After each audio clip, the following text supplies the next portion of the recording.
What's up guys, it's Wiggle with Wiggles Outdoors. Today I want to go over the Broadhead Razor darts from Coldsteel. These things are a beast.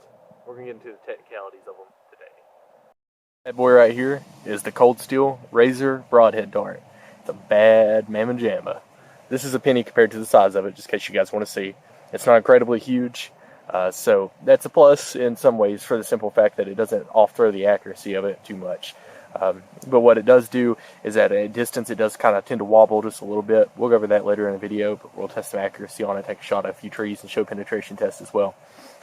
I do want to point out the fact that Coldsteel used to have a dart, or a dart that was like this. It had a very wide edge on the top. It was a broadhead, but the edges were not razor, and these are indeed razored out. I can cut myself on these if I was to try.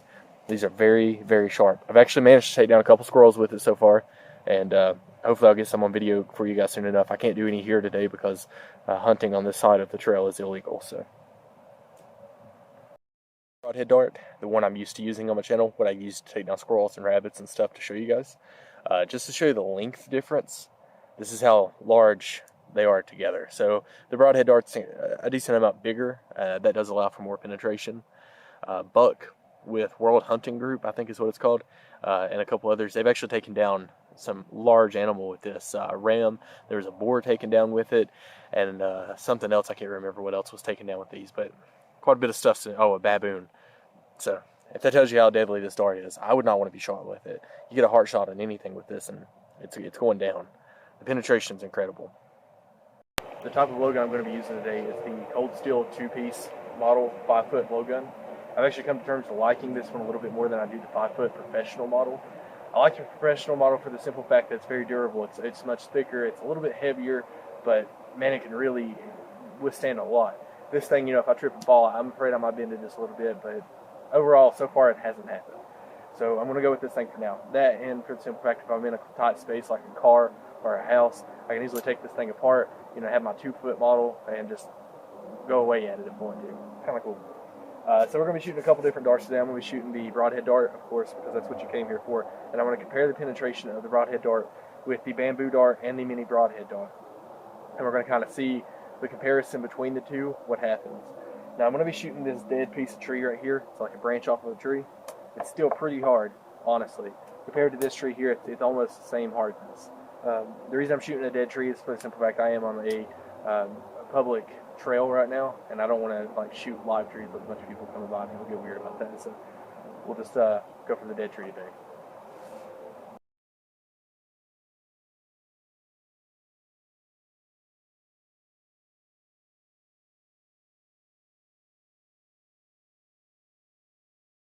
Started out a little bit. The mini broadhead went in about the length of the broadhead itself. It didn't go in too awful far. The bamboo dart went in actually the furthest out of all of them, but mostly because I think it hit this little dead stump part over here. But it went in a pretty good ways, and I'm pretty sure it actually didn't really pierce the tree a whole lot, more or less. It just kind of got stuck in the dead stump part. The actual mini, or the large broadhead, did not go in as far as I thought it would have compared to most tests I've done. However, it still went in pretty good ways. And you got to think of the width of this thing compared to the others. So if you got a needle, you're going to be able to pierce something easier than you could with like a bowling ball, for example. So the width of this thing might have slowed that down just a little bit. But as you can tell, I'm having a harder time getting it out of there.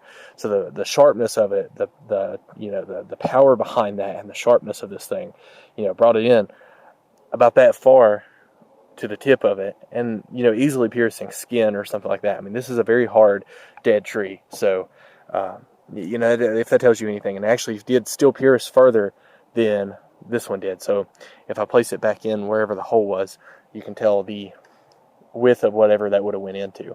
So it still pierced further than the mini broadhead. Let's see how far it shoots, like accuracy wise. Let's see how it shoots from a distance. Fully loaded magazine, or full metal jacket. Either way, the tree I'm going to be shooting is actually right down there. Let's put it into focus for you all. Okay, I actually am going to shoot a live tree for this one. I'm going to shoot it about 8 to 9 yards away. It's roughly around there. I count it with my feet, but we're going to test the accuracy of it. I'm going to put a small leaf on that up there, and I'm going to see how my groupings go. I'm also going to watch the trajectory of my flight. Now, unfortunately, my camera's not good enough to actually record the trajectory, so we're just going to have to tell you how that goes. But you'll be able to tell by the groupings.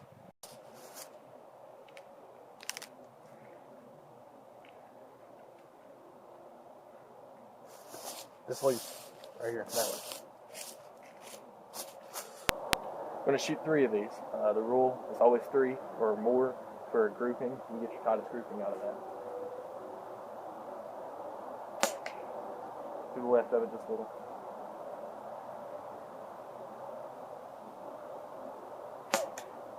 To the right.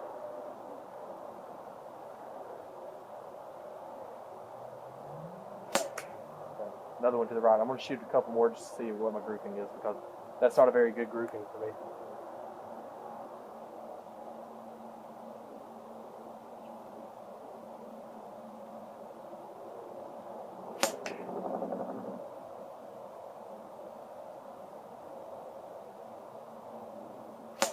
There we go. Pin it right in the center. So I'm getting a grouping a little bit to the right of it. Overall, though, it's still hitting the leaf almost every single time, and I can deal with that. That's okay with me. There's a little bit of a wobble, but it's not much. At this distance, 10 yards, not a problem. Now, at 20 yards, it becomes an issue. I won't be able to hit that at 20 yards for the simple fact that it does wobble a little bit more at that point. But again, I mean, you got such a wide span on that. It's understandable. But 20 yards with the blowgun, unless you're using bamboo darts or something that's extremely accurate, I don't see you taking a shot at that. I've only taken a couple shots at 20 yards, and I've been lucky about getting them. The rabbit video I showed you guys a few months back, like several months ago, that was with about a 20-yard shot. I normally don't take anything more than 10 yards because I don't feel comfortable with it. It's not humane usually because you're going to have to follow up with 2 or 3 more shots sometimes. But 10 yards, you can peg them right in the heart, right in the chest area, or even in the head, just depending on what that creature is. So, again, 10 yards, it's pretty freaking accurate. Let's shoot a couple of these mini broadheads, but I'm going to go retrieve those really quickly, and we're going to see what kind of grouping I can get with those compared to these. So again, most of my groupings over here, these 2 are kind of stray, and wow, this one really burrowed up pretty deep in here actually. That one went in about that far. That's the one who pierced the most, but it got a good piece of the bark right there is what happened. So I shot 5 shots, and my grouping was pretty decent. And so far, none of these are really bent. This one's got a tiny bend to it, but most of the time, you just push it against the tree, and you can usually bend that right back out, and it's not a hard fix at all. It's better to wear gloves, but I'm okay with a little cut. Let's see. That one's straight. Just got to watch which way they go in, because if they go in sideways, you want to twist it sideways. Bent just a little bit.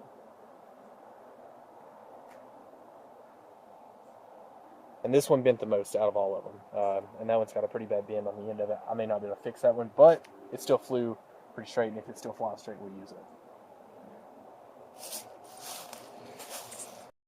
That's the bend I was talking about. It's pretty rough. But again, if it still flies straight, it's still pointy on the end, we can use it. It just depends on how well that flies. That might be one I just add to the 5-yard collection. But the rest of them, no bends at all. And I do have to say that is one downfall to these, is they do bend a little bit.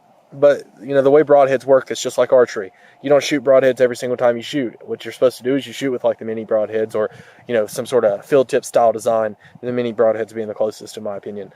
And you get your accuracy down that way, your natural shot. And these fly pretty much exactly like the mini broadheads as far as I'm concerned, 10 yards or less.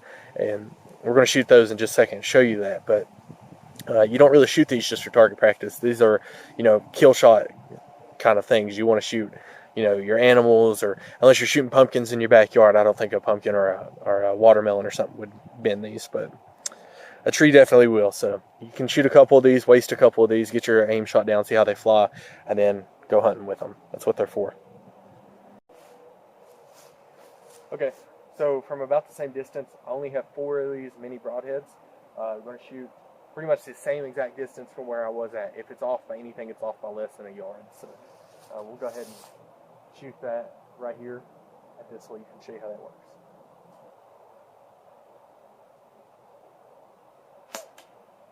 My bad. Shot that one a little bit low and to the left. Completely my fault.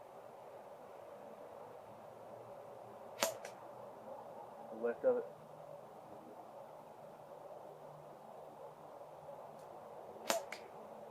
To the left of it, I'm creating a straight line down. So my grouping is actually to the left and low on these, when it's up and to the right a little bit on the broadhead. So if that tells you intermediate thing. That was really far to the left. So that grouping was really bad. I'm going to actually try to shoot one more time just to show you guys the comparison between the two groups. And see, like my grouping's down here, and actually I'm not sure if it would be because I just shot the broadheads and where they do shoot a little bit more to the right for me. And that's something you have to test for yourself. You know, just like archery, you have to compare how your field tips fly versus how your broadheads fly, because they're going to fly two different ways. You just have to zero tune those two in and work with it that way. So, you know, these are flying over here. The broadheads were flying over here a little bit, or the big broadheads. We're going to kind of test the two out and see how they work. We'll do another grouping with these. Test number 2 with the mini broadhead. Again, if you're shooting in a public place like I am today, always make sure that there's no one walking by or in distance of your darts before you shoot. It's just common safety.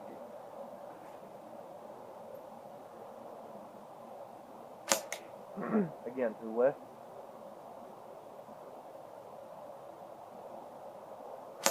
Okay, that aims a little bit to the right, but what I'm doing now is kind of like Kentucky windage or instinctive fix. I notice I'm shooting to the left, so let's move it to the right just a little bit when I aim. And just split vision shooting is all I'm doing. And hit the leaf that time. There we go. Okay. So the grouping was much better on that shot because I was shooting my broadheads from what I understood. The broadheads want to shoot more to the right, so what I did was I instinctively in my mind, muscle memory, I started moving my blowgun to the left a little bit because I don't actually fully aim with my blowgun. I do a split vision technique, and it's mostly instinctive.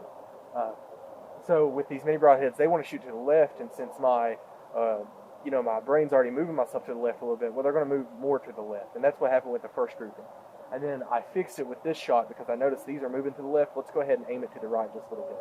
And that's something you just have to kind of remember, especially if you're going hunting. You know, maybe you want to shoot a couple before you go out that day. So if I'm going out to hunt squirrels and I'm using the broadhead darts, maybe I want to shoot 3 or 4 of them into like a foam target or something like that before I go to make sure that I've got my grouping down good and I can hit good that day.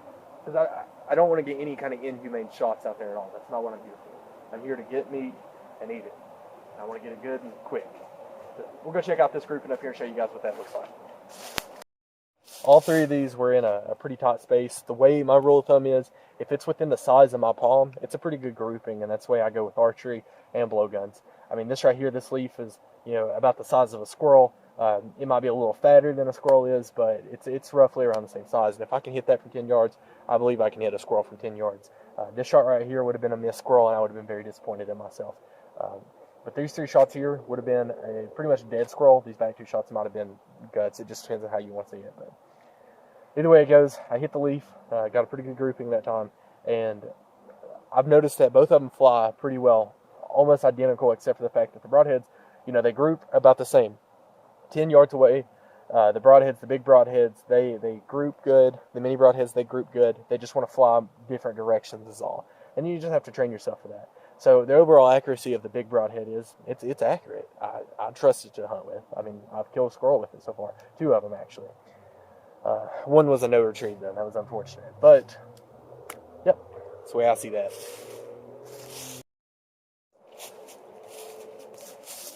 I have to tell you guys one more really cool thing about these also is the fact that, with these quivers that they give you with the Coldsteel blowguns, you can only fit about 6 on here because you have to space them out or else you're going to bend your cones. But there's little intermediate spaces in between that you can fit smaller ones. So if you want to put your big broadheads on here, you can.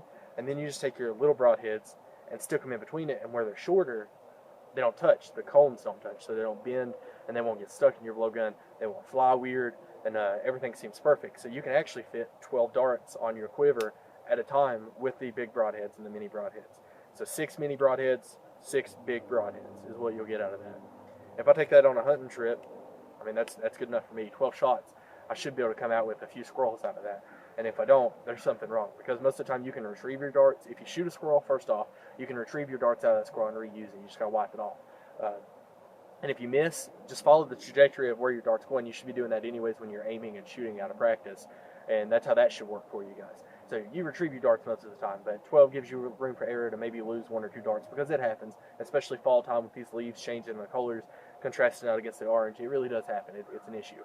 But, yep, I would recommend these big broadhead darts. Actually, these are probably my favorite darts I've shot so far from the Coldsteel series. The big broadheads, though, I think are actually my favorite so far for the simple fact that you get much more area to run through that squirrel, that rabbit, that possum, that raccoon, whatever it is you're hunting for. If you're a buck from the World Hunting Group, you can kill a freaking boar with it, or maybe it wasn't Buck, it was the other guy, or Tim Wells. Okay, I think it was him that actually killed the boar with it. Man, I'm just telling you, the big broadheads are a beast of a dart. They're killer. They're razor sharp. They penetrate quick. They're fast. They're long. So not only do you get that broad penetration, you get that long penetration, to where I honestly would like to test this out on a white-tailed deer. If I knew that I could get a perfect heart shot and it was angled at me perfectly, I firmly believe I can take down a white-tailed deer with these. The only problem is, can I do it humanely? There's so much room for error there that it kind of freaks me out a little bit. So I'm probably not going to do it. But I honestly believe in a survival situation, you probably could do it with these big broadheads. With the mini broadheads, there ain't no way. It's not going to pierce that far, and it's not going to be enough of a wound entry that, if you nailed the heart, maybe, because anything hitting the heart could kill it. But I'm just saying, these big broadheads are absolutely killer. So the big broadheads, 2 thumbs up for me. I'm going to give them a really good rating on this. The only downfall is they do bend a little bit, but if you can bend them back out, they're good to go. Alright guys, thanks for watching. This has been Wiggle with Wiggles Outdoors. Like, subscribe, and comment. Peace out.